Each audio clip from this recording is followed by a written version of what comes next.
మనకు ఉండాలి. ఎందుకంటే సచివాలయం తెలంగాణ రాష్ట్ర పరిపాలనకు గుండెకాయకు దగ్గరలో సర్దార్ సర్వాయి పాపన్న విగ్రహం ఉండాలి. ఆ పక్కన జ్యోతిరావు పూలే ఆనాడు గడి నిర్మించుకుంటే ఆ గడికి జ్యోతిరావు పూలే ప్రజాభవన్ అని మనం పెట్టినాం. వి హనుమంతరావు గారి సూచన మేరకు ఆనాడు పేదలకు ఎవ్వరికీ అందులో ప్రవేశం లేదు. గద్దరన్న ఓత కూడా ఎర్రటెండకు 4 గంటలు కూసబెట్టారు. ఇవాళ అది జ్యోతిరావు పూలే ప్రజాభవన్గా మారి ప్రతి వారం ప్రజలందరూ అక్కడికి వచ్చి ప్రజా సమస్యల్ని చెప్పుకునే అవకాశం కల్పించినాం. ఇది ప్రజాపాలన. ఈ ప్రజాపాలనకు మీరందరూ అండగా నిలబడాలి.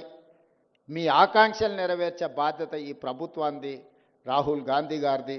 ఈరోజు రాహుల్ గాంధీ గారు దేశంలో ఓట్ల చోరీ ద్వారా ఉన్న ఓట్లను తొలగించడం, లేని ఓట్లను చేర్పించడం, ఎక్కడెక్కడి రాష్ట్రాల వాళ్ళను ఎన్నికలు ఉన్న రాష్ట్రాలకు తీసుకొచ్చి దొంగ ఓట్ల ద్వారా, కుట్రల కుతంత్రాల ద్వారా మొన్న జరిగిన పార్లమెంటు ఎన్నికల్లో కేంద్ర ప్రభుత్వాన్ని ఏర్పాటు చేయడమే కాదు, మహారాష్ట్రలో పార్లమెంట్లో పూర్తిగా ఇండియా కూటమికి సంపూర్ణమైన మెజారిటీ వస్తే సరిగ్గా 5 నెలల తర్వాత శాసనసభ ఎన్నికలు జరిగితే మనం పూర్తిగా ఓడిపోవడం జరిగింది.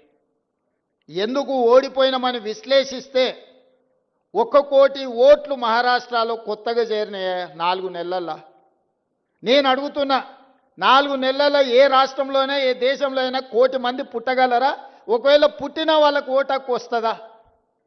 కానీ మహారాష్ట్రలో ఎన్నికల కమిషన్ 4 నెలల్లో 1 కోటి కొత్త ఓట్లను నమోదు చేసి ప్రజా అభిప్రాయాన్ని దెబ్బతీసి, ప్రజా అభిప్రాయాన్ని తుంగలో తొక్కి భారత రాజ్యాంగాన్ని అపహాస్యం పాలు చేసి, ఏ మహారాష్ట్ర నుంచి డాక్టర్ బాబాసాహెబ్ అంబేద్కర్ గారు వచ్చిండ్రో, ఏ డాక్టర్ బాబాసాహెబ్ అంబేద్కర్ గారు మనకు రాజ్యాంగాన్ని ఇచ్చిండ్రో, ఆ రాజ్యాంగాన్ని అపహాస్యం చేసుకుంటూ మహారాష్ట్రలో పార్లమెంట్ ఎన్నికల నుంచి అసెంబ్లీ ఎన్నికల లోపల 1 కోటి కొత్త ఓట్లు నమోదైనాయి.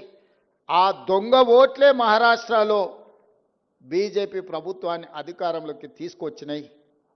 మొన్న కర్ణాటకలో చూస్తే ఒక పార్లమెంట్లో ఒకే ఒక్క మహదేవ్పుర అనే అసెంబ్లీలో 1,14,000 ఓట్లు 6 నెలల్లో నమోదు చేయించారు కొత్తవి.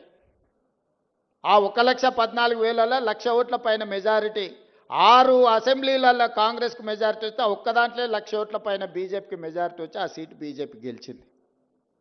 ఇట్లా దేశం నలుమూలల ఓట్ల చోరీ జరుగుతుంది. బతుకున్నోళ్లను లక్షలాది మందిని బీహార్లో చచ్చిపోయినట్టు రాసిరు, లేనోళ్లను ఉన్నట్టు రాసిరు. బీహార్లో 65 లక్షల ఓట్లు ఉన్న పలంగా తొలగించారు. ఇప్పుడు ఎన్నికలు వస్తున్నాయి బీహార్లో. 65 లక్షల మంది బతుకున్న ప్రజల్ని, ఆ రాష్ట్ర ప్రజల్ని 65 లక్షల ఓట్లు తొలగించారు. రాహుల్ గాంధీ గారు లెక్క తీసిండు. ఈ 65 లక్షల మంది ఎక్కడికి పోయినరు? దేశంలో లేరా? దేశం విడిచిపోయినరా? దేశంలో చచ్చిపోయినరా? చాలామంది చచ్చిపోయినరు. అంటే సుప్రీంకోర్టుకు, ఎన్నికల కమిషన్ దగ్గరికి వీళ్ళు బతుకున్నారా చచ్చిపోలే అని మనుషులను తీసుకొచ్చిండు. వీళ్ళు దయ్యాలు కాదా? మనుషులే, మీరు దయ్యాలుగా అనుకుంటారేమో అని మనుషులను తీసుకొచ్చి ఎన్నికల కమిషన్ ముందర పెడితే ఈరోజు ఎన్నికల కమిషన్ దానికి సమాధానం చెప్పకుండా రాహుల్ గాంధీ గారు నువ్వు అఫిడవిట్ ఇయ్యని అంటారు. తప్పు చేసింది నువ్వైతే తప్పును ప్రశ్నించిన రాహుల్ గాంధీని అఫిడవిట్ అడుగుతున్నారంటే ఎన్నికల కమిషన్ నిన్న మాట్లాడింది చూసిండ్రు. అందుకే ఈరోజు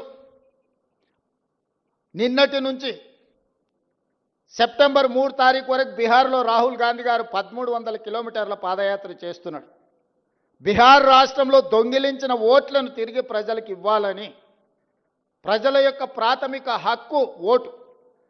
డాక్టర్ బాబాసాహెబ్ అంబేద్కర్ పేదోడికైనా పెద్దోడికైనా రాజుకైనా పేదకైనా ఒకే విలువైన ఓటు హక్కు ఇచ్చిండు. ఆ ఓటు హక్కును దొంగిలించే అధికారం ఎవ్వరికి ఇవ్వలేదు. ఆ ఓటు హక్కును దొంగిలించడానికి ఎవ్వరు ప్రయత్నం చేసినా వాళ్ళు ఊచలు లెక్క పెట్టాల్సిందే అని రాహుల్ గాంధీ గారు చెప్పిండ్రు. రాహుల్ గాంధీ గారు బీహార్లో ఈరోజు 65 లక్షల ఓట్లు తొలగించడం ద్వారా పేదల యొక్క ఓటు హక్కును దొంగిలించిన వాళ్ళని శిక్షించడానికి పాదయాత్ర చేస్తుండు. తొందరలోనే నేను, మా పిసిసి అధ్యక్షుడు డిప్యూటీ సీఎం గారు అక్కడికి వెళ్ళి వారికి మద్దతు పలుకుతాం. మీరందరూ కూడా వారిని ఆశీర్వదించాలి. దేశంలో పేదోడి ఓటు హక్కును దొంగిలించే అధికారం ఎవరికీ లేదు. అలాంటి దొంగల భరతం పట్టాలి. దానికి మీరు అండగా నిలబడాలి. ఈరోజు అక్కడనే కాదు, రేపు ఇక్కడ కూడా ఇట్లాంటి దొంగ పనులు చెయ్యడానికి అన్ని పన్నాగాలు జరుగుతున్నాయి. మీరందరూ అప్రమత్తంగా ఉండాలి. మీరు వెళ్ళిన తర్వాత గ్రామాలలో మీరు మీ కుటుంబ సభ్యుల ఓట్లు ఉన్నాయా లేవా ఒకసారి పరిశీలించుకోండి. ఖచ్చితంగా వాళ్ళకి వ్యతిరేకంగా ఓటేస్తారంటే ఓట్లు తొలగిస్తారు. పక్క రాష్ట్రాల నుంచి జనాలను తీసుకొచ్చి దొంగ ఓట్లు నమోదు చేస్తారు. ఈ రకంగా ప్రజాస్వామ్యాన్నే పరిహసింపజేసే విధంగా ఈరోజు పాలకులు వ్యవహరిస్తున్నారు. అలాంటి వాళ్లకు గుణపాఠం చెప్పడానికి ఈరోజు బీహార్లో పాదయాత్ర చేస్తున్న రాహుల్ గాంధీ గారికి తెలంగాణ రాష్ట్రం తరఫున బహుజనుల కోసం పోరాటం చేసిన సర్దార్ సర్వాయి పాపన్న గౌడ్ సాక్షిగా మనందరం రాహుల్ గాంధీ గారికి అండగా నిలబడదాం. పేదల ఓటు హక్కును కాపాడదాం. పేదలు తీర్పియని వాళ్ళకి ఏ ప్రభుత్వం కావాలనో